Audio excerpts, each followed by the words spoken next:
నగదుతో ముడిపడిన online gaming నిర్వహణకు అడ్డుకునేందుకు కేంద్రం తీసుకొచ్చిన చట్టం ఇటు క్రికెట్ పైన తీవ్ర ప్రభావం చూపిస్తుంది. దీంతో ఇప్పటి వరకు టీమిండియాకు ప్రధాన స్పాన్సర్ గా వ్యవహరించిన డ్రీమ్11 ఒప్పందం నుంచి మధ్యలో నిష్క్రమించాలని నిర్ణయం తీసుకున్నట్లు సమాచారం. మరికొద్ది రోజులలో ఆసియా కప్ ప్రారంభం కానున్న నేపథ్యంలో తాజా పరిణామంతో బీసీసీఐ క్లిష్ట పరిస్థితులలో పడింది. కొత్త స్పాన్సర్ ను వెతుక్కునే అవసరం ఏర్పడింది. ఆసియా కప్ జెర్సీలను కొత్త స్పాన్సర్స్ ముద్రించాల్సి ఉంటుంది. ఇక టీమిండియాకు స్పాన్సర్షిప్ అంటే బడా కంపెనీలే క్యూ కడతాయి. జెర్సీ స్పాన్సర్షిప్ హక్కుల కోసం త్వరలో కొత్త బీడ్లను బీసీసీఐ ఆహ్వానించనున్నట్లు తెలుస్తుంది. మరి డ్రీమ్11 స్థానాన్ని భర్తీ చేసే వాటిపై ఓ లుక్కేస్తే ఆటోమొబైల్స్ కంపెనీలు, ఎఫ్ఎంసీజీ రంగాలు టీమిండియా స్పాన్సర్షిప్ తీసుకునేందుకు ఆసక్తి చూపించవచ్చు. ఇప్పటికే టాటా గ్రూప్ ఐపీఎల్ కు ప్రధాన స్పాన్సర్షిప్ గా వ్యవహరిస్తుంది. చేరోదా, ఎంజల్1,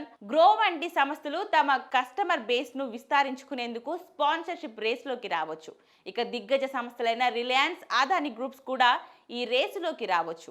డ్రీమ్11 నిష్క్రమణకు వారు మంచి అవకాశంగా మలుచుకోవచ్చు. ఐపీఎల్, డబ్ల్యూఐపీఎల్ లో ఈ సంస్థలు పెట్టుబడులు పెట్టాయి. ఇప్పుడు అంతర్జాతీయ క్రికెట్ లో దీనిని సువర్ణ అవకాశంగా మలుచుకోవచ్చు. ఆసియా కప్ టోర్నీకి చాలా తక్కువ సమయం ఉన్న నేపథ్యంలో స్పాన్సర్స్ దొరక్కపోతే ఎలాంటి స్పాన్సర్ లేకుండానే ఆడే అవకాశం కూడా లేకపోవదు. ఇక స్పాన్సర్షిప్ పై ఇప్పటి వరకు బీసీసీఐ ఎలాంటి అధికారిక ప్రకటన విడుదల చేయలేదు. అయితే భారత చట్టాలకు కట్టుబడి ఉంటామని బీసీసీఐ కార్యదర్శి దేవజిత్ స్పష్టం చేశారు.